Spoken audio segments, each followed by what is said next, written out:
Hey Queen, so I don't think these recaps will be on too much of a delay, but we are looking at 2 episodes left. I know when Hacking Robot first started, they said they would be back for the finale on September 14th, but then, of course, we were told that we got 2 extra episodes.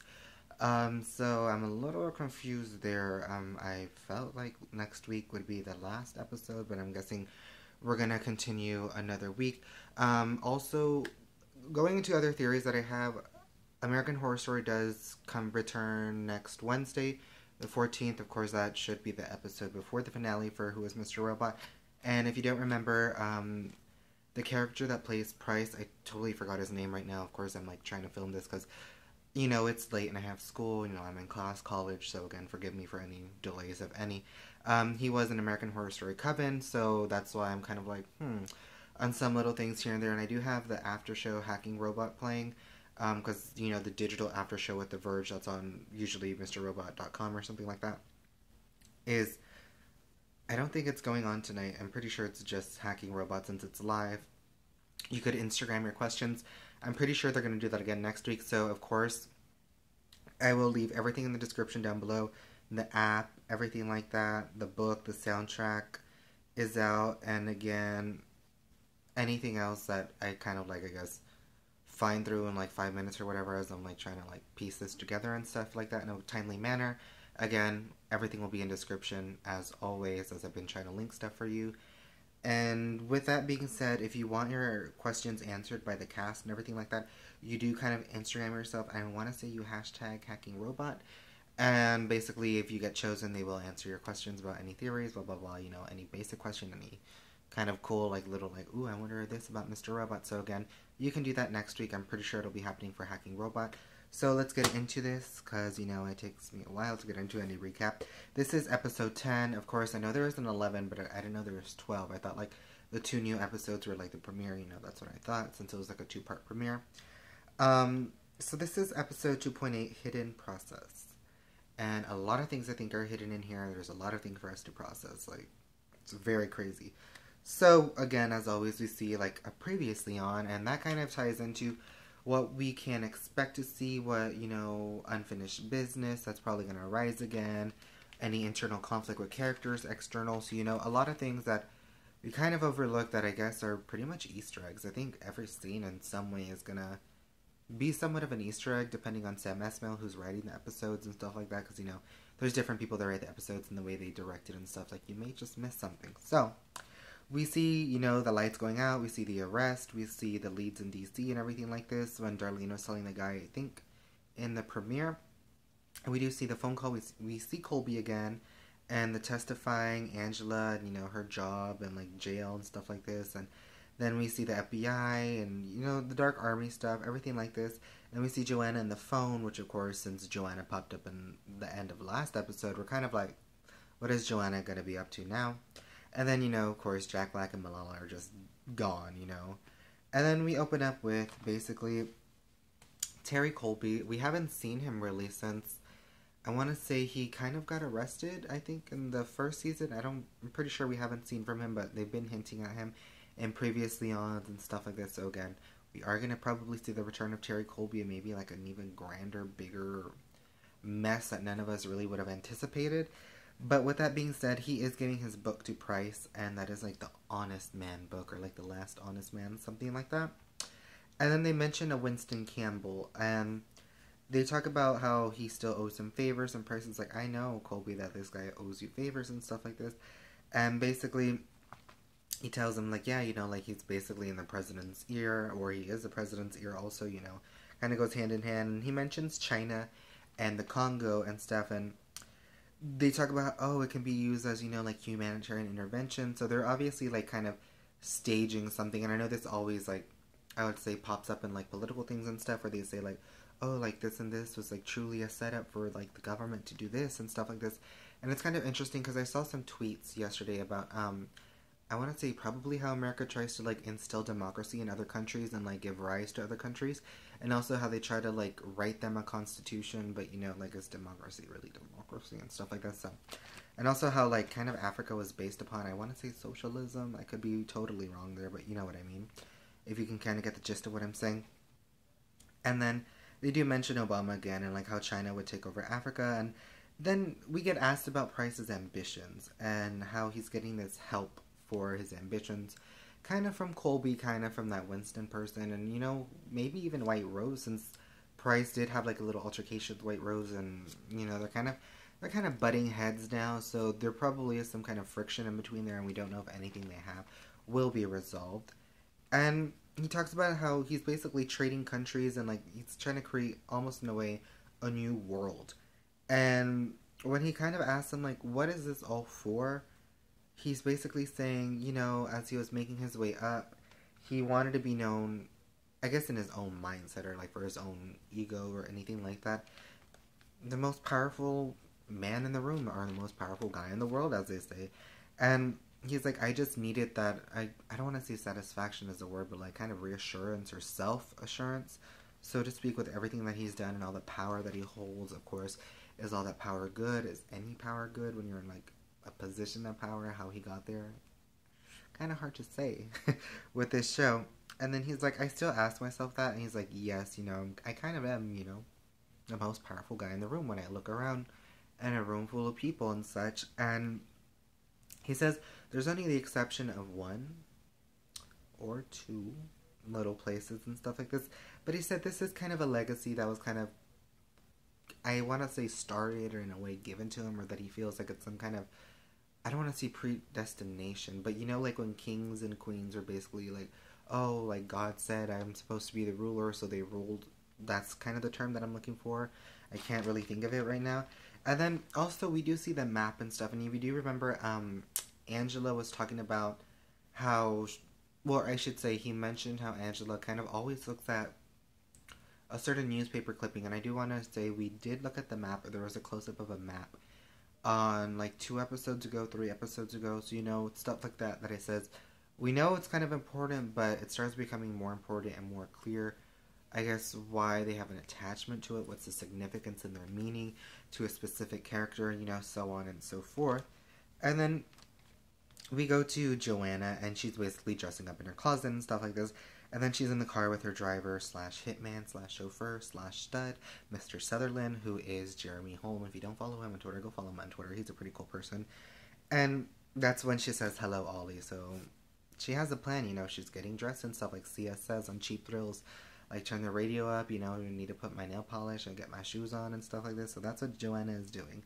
And then we do see Mr. Robot and Elliot basically at her place. And Elliot is kind of questioning us, you know, like, is she in my head? Can she hear us? There's this feeling that, you know, she can see me, and that's what Mr. Robot is saying, because, you know, Elliot sees Mr. Robot, everyone else doesn't. If you do remember, like, the graveyard scene, and then also, I think, there's another scene that is mentioned where he's, like, basically being told, did you see him again? Like, they kind of know who he's looking at, but, you know, they kind of just think, Elliot's a little bit loopy, Elliot's a little bit crazy. And then, if you do remember, Elliot kind of left Joanna with the belief or the idea that he is working with Tyrell, or kind of working for Tyrell in a way, dependent upon how one looks at it. So, you know, I guess Joanna in a way is still maybe too naive, or maybe too this, or maybe too in love without even knowing it, that she wants Tyrell, and she's like, okay, this is the last person, like, see him alive. I mean, we feel Tyrell's dead. I mean, we feel like we got that confirmation, but then with this episode, we just don't truly know what the hell is going on. And basically when she tells him to say, like, oh, you know, like, you're working, tell him and stuff, tell me where he is and everything like that, like, it's kind of like, sorry, you know, like, I kind of don't know where he is. And Joanna kind of being that kind of, like, really sly, cold, evil person is like, okay, you're being honest. Because if you do remember, she did send her, like, little bodyguard person to go kill someone. Like, paralyzed him and then, like, basically shot him or whatever. So, you know, she is very dangerous. And then she kind of says, like, okay, now you're back to lying and stuff. And Elliot's like, should we tell Joanna that, like, you know, Tyrell's dead and stuff like this? But then it seems Tyrell did die. Elliot did shoot him. Dom kind of found the bullet casing and stuff like this. But then again, it's like, did Tyrell really die? Or maybe Tyrell got hurt? Because again, we don't remember in a sense of Elliot's mind that we are a part of, like, plan 2, or like the second part of this whole great grand scheme of plans. And then, like, even the Dark Army is like, watch out for Elliot because he's a big mastermind and such like this. So again, that's why I'm saying there is kind of some unknowns and stuff like this that we truly don't know. And she does mention earrings and how Tyrell would do basically whatever was necessary and stuff like this. And she wanted him to basically fuck this lady who had these, like, cubic zirconia earrings. Obviously they weren't diamonds, but she still wanted these, like, crystal earrings basically. And she says how they're the cheapest thing she's ever had, but it just holds so much value and stuff, because she asked Tyrell, like, what would you do to get me those? And he's like, anything and stuff like that. So in a way, it's kind of like they're two in love with each other, kind of like a Romeo Juliet. I kind of feel may end up, I don't know. And then she's like, like, do you guys still talk and stuff like this? But then when she does bring up that she gotta call Elliot, is like, how? Like, Tyrell's dead. Is he? Is he not? We don't really know. But then we go to how she had this call and stuff like this, and she's like, oh, he must be protecting me because it's always unknown, so she can't trace him. The people that they have can't trace him and such like that. And then she's like, can you do it? Can you accomplish this task that other people can't do for me, that other people are failing? And this does kind of, in a way, remind me of when Craig Robinson's character is asking Elliot to help him with his little situation, so to speak, but then he finds that website and he gets beat up, etc., etc. So again, it's very crazy that he could be in another situation as such. He had it in prison. He's out of prison. I mean, he can end up dead, which is like the worst thing, but you know what I mean. And then he says, like, Joanna's psycho and stuff, and like, if we may need to find a way out, if not, we're going to be next. And of course, they have the FBI after them. They probably have the Dark Army. And now Joanna, like, specifically, there's a lot of hits on them. Different people, unknowingly, they didn't get into it voluntarily, but there's still people out to get them and stuff like this. And then basically he says that he can't help her and stuff, and Joanna says, like, do you really want to say no to me and anything like that? And she just walks away, which kind of leaves an open door of, like, like, what does that truly mean? What is the bigger picture here with Joanna and Elliot and Tyrell? Who's Tyrell's missing, but he's not, so we don't really know what's up with Tyrell. And then we go back to Darlene, and of course, obviously, Darlene is at Cisco's place, and, we basically are introduced again to the guy who was gasping that Cisco said was on the couch and stuff. And you do remember that's when Cisco went, because Darlene said, oh, like, I don't know where I left the VHS and stuff, and he was like, because he saw someone that basically was hurt or was in trouble. Of course, you could have theorized that it was like Jack Black or Malala or something, but turns out to have been someone else. Can they be important? Maybe, more or less, depending how one looks at it. And really, if the FBI kind of looks into him and stuff like this, and like, who is this person, So we don't really know. But he is Vincent. And he's basically one of those people that went to Capitol Hill, for the DC thing, and they dropped, like, the bull testicles during that, like, live thing and stuff like this. And Darlene was kind of saying, like, there couldn't be no hospital. Like, he could have, like, a tracker or a bug, and they didn't know. They didn't, like, Cisco probably didn't check, and Cisco just brought him back and was just like, oh, like, I found someone, like, I thought he was someone important, like, like, they're running the smart house, so, I mean, what else could he think? And then she says, like, oh, like, he knows my face, and, like, my name and everything like this, and he's gonna be a risk, and we can't have that around, anything like that. And then she's basically told to focus. Like, he kind of snaps, he's not gonna have it anymore, because, she did kind of just turn Madam Executioner into, like, a pile of ashes, and it seems that she would have killed Cisco when she hit him in the head with the bat. What else can Darlene do? I mean, she's killed once, she can kill again, the stun gun and throwing that in, like they say. And then he says, like, she's not a leader and stuff like this, and that they fumbled after the hack, and that they can't let him die. And if you do remember, I had been saying how when Elliot said the aftermath, like, after the whole hack and everything like this, there's just going to be, like, a lot of struggling, a lot of this. Like, the hack is going to be, like, easy compared to, like, dealing with the issues and stuff. So maybe these are the issues that they have to deal with, because Elliot just has to deal with being in prison for, like, X amount of time at that time. And then Darlene was like, okay, I guess I gotta like take over fsociety and this and that, but then she's killed someone, she kind of just turned him to a pile of ashes, and now she kind of wanted to do it again, like let someone die, like, oh, we can't risk him and blah blah blah, because he's hurt very badly and stuff. But then we see the FBI at Madame Executioner's home, and she's asking for Agent Yang, Dominique Pirot is for. And they talk about how they were in Maryland, there was like a very bad drive, and like, I don't know, I think they got attacked or something like that, like based on the description, and that somehow they ended up there. And that whoever may be missing and stuff, and the three doors down, there was a person talking about a cab. And if you do remember, the person of interest here is basically Cisco, because Dominique Pirot had already gone to Angela's house. She had talked to Ollie, and they mentioned the CD and Allsafe and stuff like this. So, I mean, they have some suspicion. Do they have hard evidence? Probably not, but they have very, very high suspicions. Can they turn him in this, like, frame of mind? Probably, because they want someone to blame for the 5-9 attack. And then Dominique Pirot's like, you know, like, why don't we, like, tap everything and, like, you know, take into consideration, like, these people are being, like, you know, investigated. They are people of interest. Like, why don't we take advantage of that, like they say?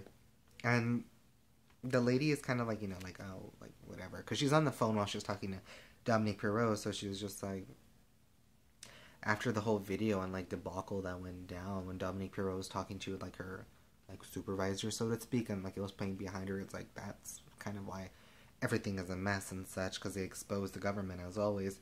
And then we kind of see, like, the decay of New York. You know, there's the trash there. People, I think we're burning trash for money or something, like, just burning cash for e-coin. I don't know, like, there's not enough money in the city or for public services, really, so trash is just, it's building on up out in the streets. Kind of like when, I think during the industrialization era, but, like, a little bit before, people just, like, dumped their stuff out their windows if they lived in apartments, and, like, there's just trash on the sidewalk. That's kind of what it seems like it's becoming again.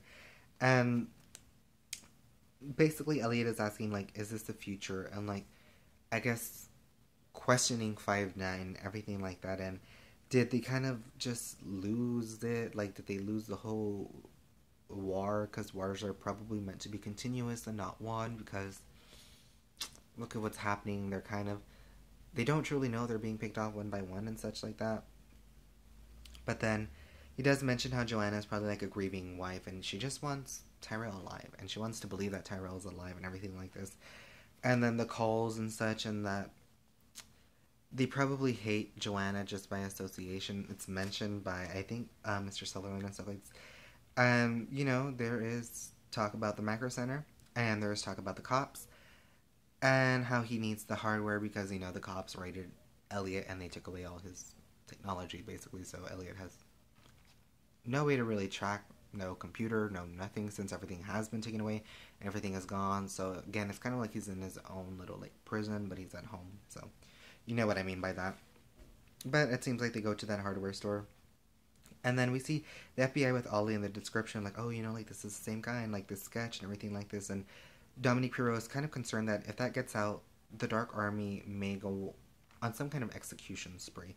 And again, it's like the media, the FBI, or the Dark Army, who's really going to get Ollie first? Who's going to be the one who kills Ollie? Who's going to be the one that kind of leads into a series of events that people go missing, people start dying, people are getting picked off one by one to cover up something?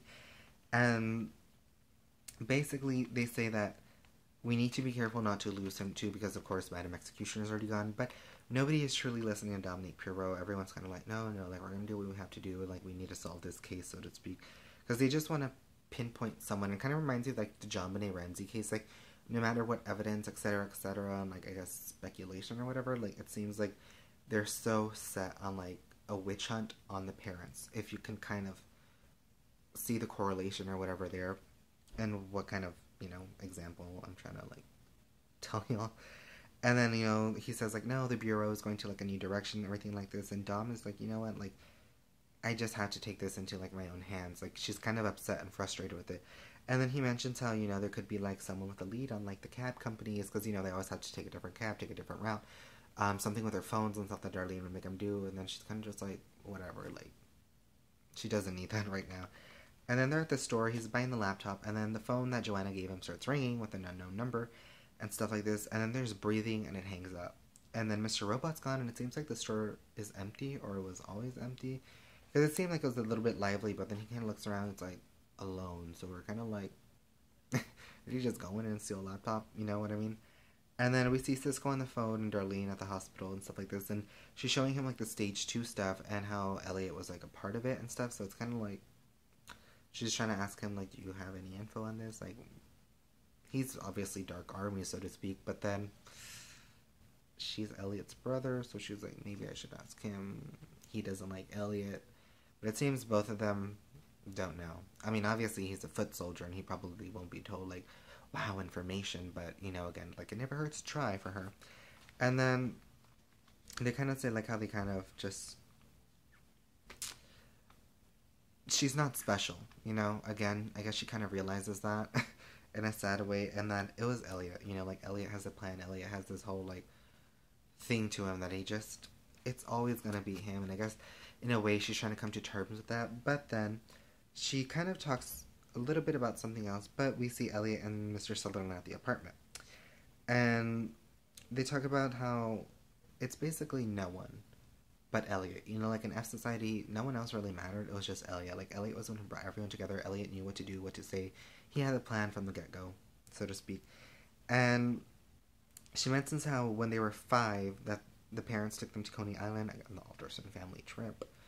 And Elliot's trying to make an antenna, so we're flip-flopping between, like, Elliot and Darlene, you know, like, action and talk over. I don't know how you say it. And then she talks about the roller coaster, and, like, how it's probably, like, the highest thing, and then we see a Claudia Kincaid texting Elliot, but, of course, it's Angela. You know, I thought that was going to be, like, a little Pretty Little Liars kind of a deal.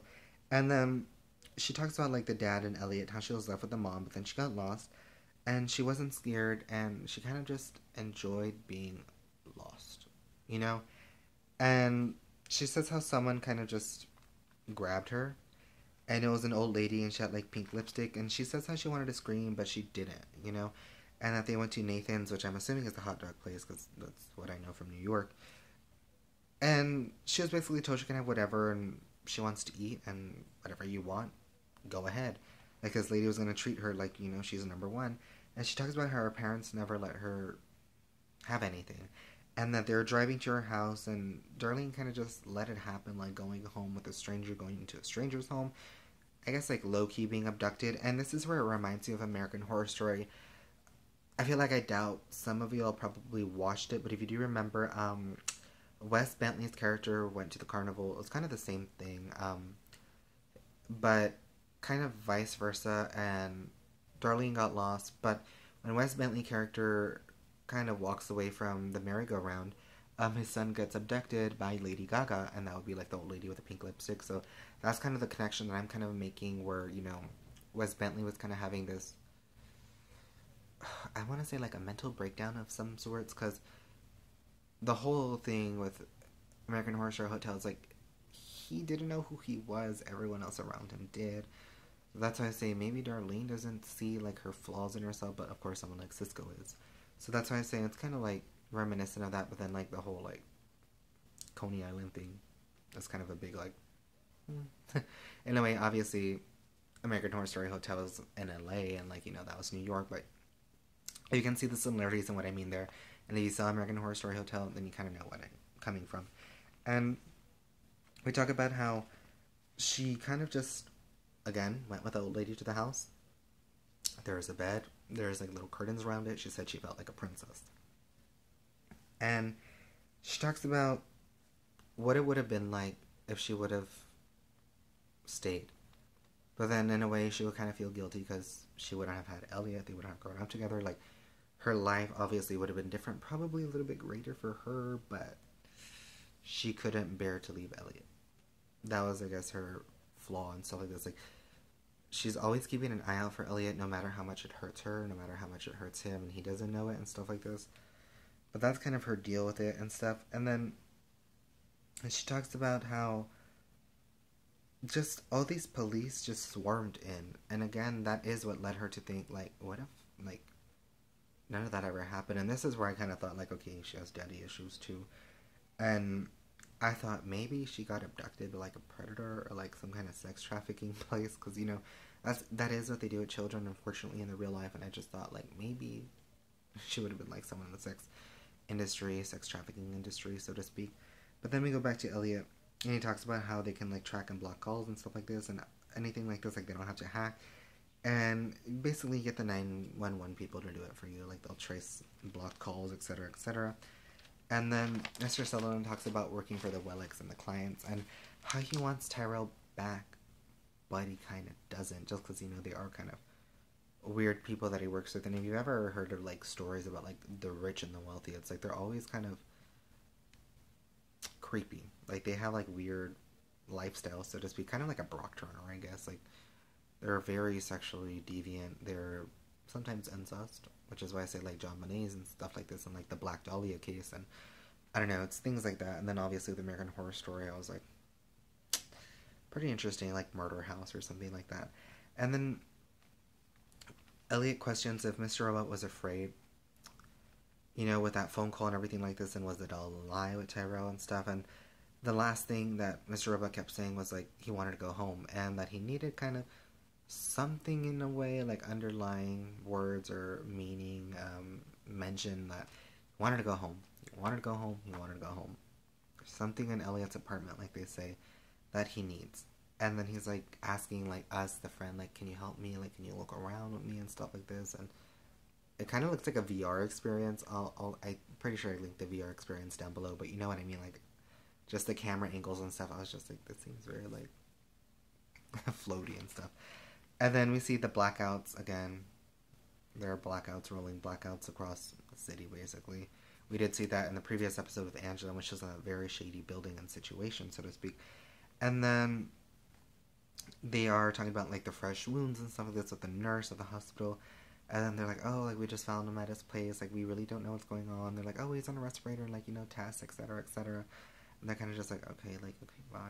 And then Elliot is calling, he's like, oh, this is like Detective Richard to the 911 people. And he's like, yo, this was like a suicidal, it was a blocked call, and like, can you get the current location and stuff like this on this call? And he kind of reverse address search up the place, and he's like, I got it.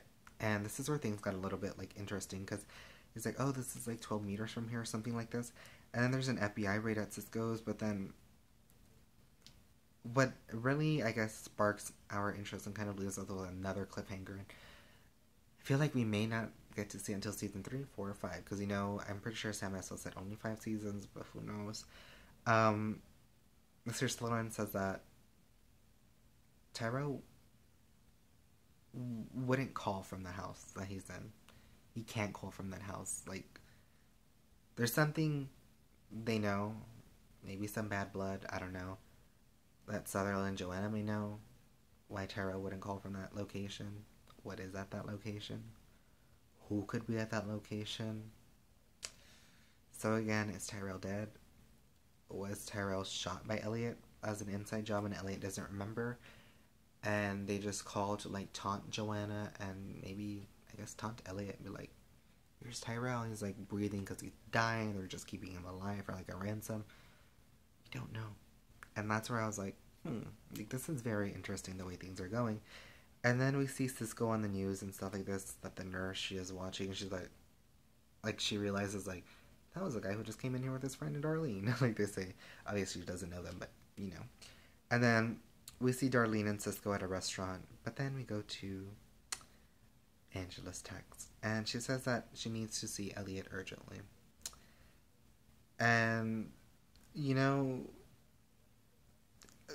Angela isn't that really much of a strong character. She puts on like a face, like a mask, so to speak, to kind of hide and everything like this. And before that, we do see that Darlene was kind of, in a way, having a breakdown in the sense of she doesn't want to hide anymore. She just wants to leave, and she's sick of worrying and like switching cabs and like the whole process that it takes just to like live a normal life for them and stuff like this. And the nurse and everything like this, and how the nurse is saying, like, oh, like, Cisco came in here with a friend and stuff like this, and they left, and that they'll be back in an hour, and then they're like, oh, okay, we'll get him when they come back.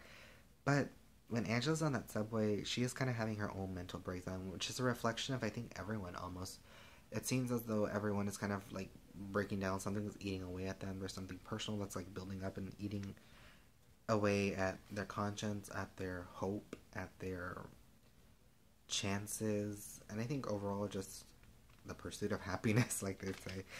But when she's there, Elliot is telling her, I got your messages and stuff. It's like, I'm sorry. Obviously, he was doing like Tyrell business.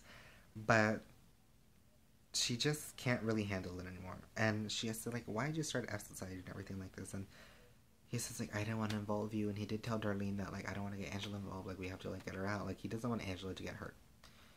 Like, there's, like, I guess anything can happen to anyone. But, like, Angela, because he kind of likes her and stuff like this.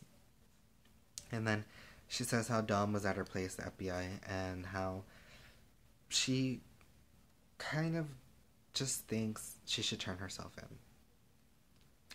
I kind of see this happening, but then again, I don't know if it will, because she says, I kind of want to turn myself in, and Dominique Perrault kind of told her, like, look, someone is probably going to be after you, they're going to trace it back to you, I can protect you, no one else can. But then again, one has to wonder, maybe Dominique Perrault is either in the right place at the wrong time, maybe one day, or maybe she is like the Helen Keller of the FBI. Maybe everyone's in on something with the Dark Army and everything like this, going back to Terry, Colby, and Price, and she's just there like a rookie, so to speak, you know what I mean? So again, we don't truly know, but we do see that Angela says she's going to confess and she's going to go meet her lawyer, and she just can't, you know, pretend anymore. She doesn't want to, like, just, like Darlene says, she doesn't want to be running on the run all the time. And she's like, we can't beat them. And she's like, I've tried. And she's like, we're going to lose and stuff like this. And she says, like, she's going to tell them, like, she kind of planned, basically, whatever she wanted to do and everything, like they say, on her. And, like, she's going to own up to it. But then she does tell Elliot, like, it's going to catch up to you. Just the same way as Dom told her. You try to put it on a face, but it's going to come for you. It's going to bite you in the butt. And then we go to basically Elliot in a way kind of saying how did he truly help everyone if he's kind of putting everyone in danger? And like he tried to make this plan while he was in the cage prison, but everyone else is kind of risking themselves, risking their own lives, and risking the whole plan, the 5-9 hack and stuff like this. Obviously, there's a lot of things that are happening because we still don't know where 2 people are and someone got shot. But then Angela says, like, how they never got high and they never saw Back to the Future 2. I think that was in season 1 or something like that they mentioned it. And then Dom, she's kind of asking, you know, for Darlene and Cisco. And she mentions the museum, Angela, and, like, how nobody else saw Mr. Robot but him. She's like, you know, and Elliot's like, I don't remember that and stuff like this. And she tells him that, you know, you can't work with him. Like, Mr. Robot is probably eating away at Elliot, even though Mr. Robot could be good for Elliot.